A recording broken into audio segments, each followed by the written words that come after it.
Bonsoir à tous, voici les titres que nous développerons dans cette édition. La réforme des retraites fait débat à Toulouse, la hausse des cotisations sociales fait grincer des dents, réaction côté politique et syndicats. L'affaire de l'assassinat du juge Borrell relancée après l'arrestation d'un témoin clé au Yémen. Nous sommes allés à la rencontre de l'un des avocats de la famille pour voir les suites de cette affaire. Enfin, la saison du Toulouse Football Club va-t-elle vraiment démarrer avec le déplacement à Bastia ce week-end? Alain Casanova nous en dira plus côté enjeu de la rencontre et intégration des recrues. La réforme des retraites dévoilée par Jean-Marc Ayrault avant-hier divise. Elle prévoit notamment l'allongement des cotisations. Pour la génération née en 1973, il faudra 43 annuités pour avoir une retraite à taux plein. Pour le parti de gauche, ce projet de loi est un recul majeur. C'est une régression et l'allongement de la durée de vie ne doit pas être un argument, au contraire, pour faire travailler les gens davantage, mais pour leur permettre de se reposer.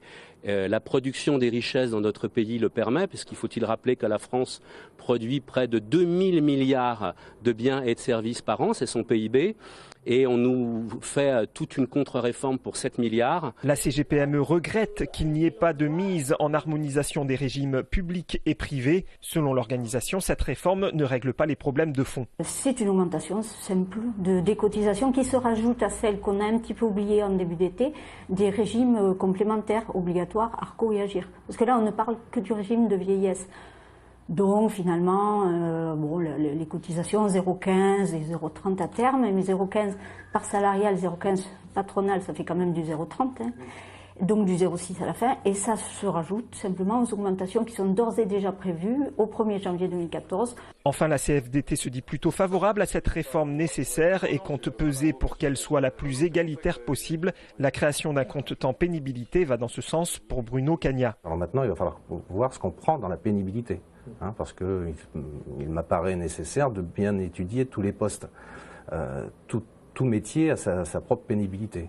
Donc il va falloir maintenant déterminer les clauses de pénibilité. Le projet de loi sera soumis au vote des députés en octobre. Une manifestation contre cette réforme est prévue le 10 septembre à Toulouse. Le dernier rebondissement de l'affaire Borrell pourrait-il avoir des conséquences dans l'évolution du dossier? Ce juge d'origine toulousaine a été assassiné à Djibouti en 1995. La semaine dernière, Mohamed Aloumekani a été arrêté au Yémen, sans doute à la demande des autorités djiboutiennes. Cette nouvelle nous a bien sûr alarmés, puisqu'il s'agit d'un témoin fondamental qui est le premier, non pas le seul, mais le premier à avoir mis en cause notamment et nommément le président de la République de Djibouti. Si on fait disparaître ce témoin, ça fragilise indiscutablement le dossier. Mais nous savons qu'avec les autorités djiboutiennes, tout peut arriver, même hors la loi. Aujourd'hui, l'instruction est encore en cours et le secret défense pèse toujours sur certaines pièces du dossier, des pièces auxquelles Mme Borrell et ses défenseurs voudraient avoir accès. Le secret défense a été levé sur certains documents, mais pas sur l'ensemble de ces documents. Par ailleurs, nous savons qu'il y a des documents dont l'existence nous est masquée. Et c'est ces documents-là qu'il est absolument fondamental d'avoir et nous travaillons dans ce sens. Malgré tout, le clan Borrell garde espoir. Nous avons l'impression que la vérité n'est pas loin. Elle nous est encore interdite par les faits de la nature particulière de cette affaire et de la raison d'État ou des raisons d'État ou des raisons opposées comme raison d'État par des personnalités politiques qui ont en réalité des intérêts personnels. Pour l'instant, Mohamed Aloumekani n'aurait pas encore été extradé à Djibouti, même si des incertitudes planent quant à sa situation. Cet homme a été formé aux techniques de combat dans des camps terroristes en Afghanistan. Il va poser des bombes, des femmes, des enfants, des innocents vont mourir. Un film qui retrace l'itinéraire d'un jeune djihadiste toulousain. L'histoire a de quoi faire frémir les habitants de la ville rose, encore touchés par l'empreinte de Mohamed Merah. Voyage sans retour doit sortir dans quelques jours, le 11 septembre, en salle. Et c'est à présent à l'un de ses acteurs de se faire entendre par voie de presse. Sami Nasseri estime avoir été trompé par le scénario et le montage du film. Il joue le petit rôle d'un policier et assure avoir cru jouer dans un film retraçant le parcours du terroriste Khaled Kelkal. Aujourd'hui accusé d'islamophobie, il se désolidarise du film. Le réalisateur François Gérard, lui, affirme avoir écrit le film il y a 10 ans et que toute ressemblance entre le héros et Mohamed Merah n'est pas volontaire. Et les tournages ont commencé il y a 8 ans à Toulouse, dans le quartier du Mirail, où le réalisateur a grandi. Face aux critiques de son comédien, François Gérard a assigné en justice Samina Seri pour qu'il cesse de démolir la promo du film, comme il l'indique dans le magazine Les Inrocks. À Toulouse, après consultation des différentes salles, le film ne devrait pour l'instant ne sortir dans aucune.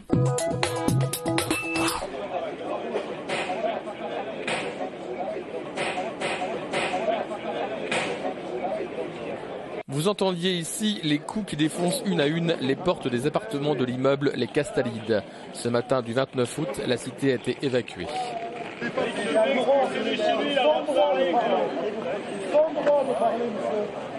7 heures ce matin, 2 hélicoptères approchent et larguent des membres du GIPN qui couvrent le toit. C'est la fin de cet immeuble de la honte où des propriétaires sans scrupules louaient des appartements avec ou sans bail. Les derniers habitants, une vingtaine, quittent les lieux, mais certains sont désemparés malgré la présence des services sociaux.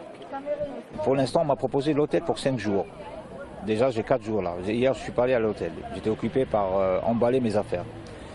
Non, on ne m'avait pas proposé de logement, ni foyer, ni rien du tout.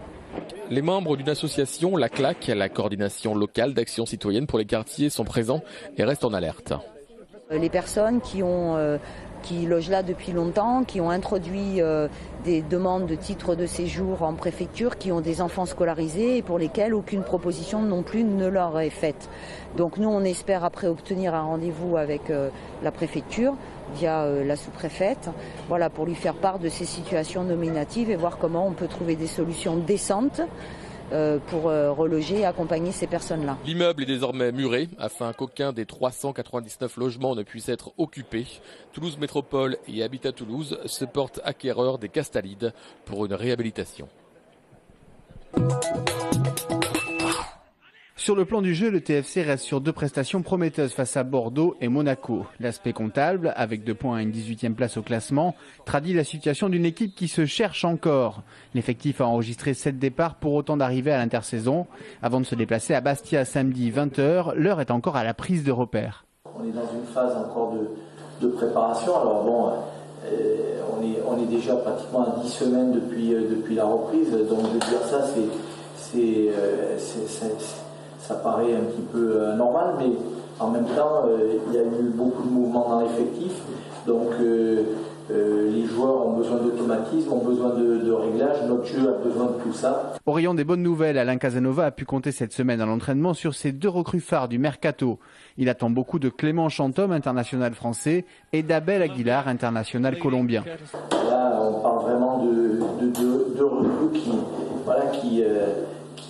ont un gros niveau. Donc Abel Aguilar, 45 sélections avec la Colombie, qui actuellement est une des meilleures sélections mondiales.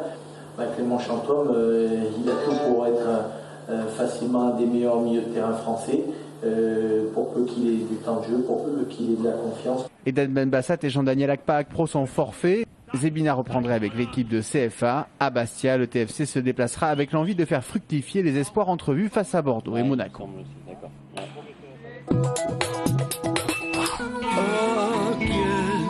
Les 29 et 30 août à la Dynamo, la Toulouse Blues Society invite des pointures du blues, notamment Nico Wayne Toussaint, cet harmoniciste chanteur dont le répertoire est associé à la tradition du Chicago Blues des années 50.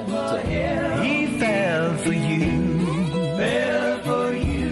You followed him, he followed you,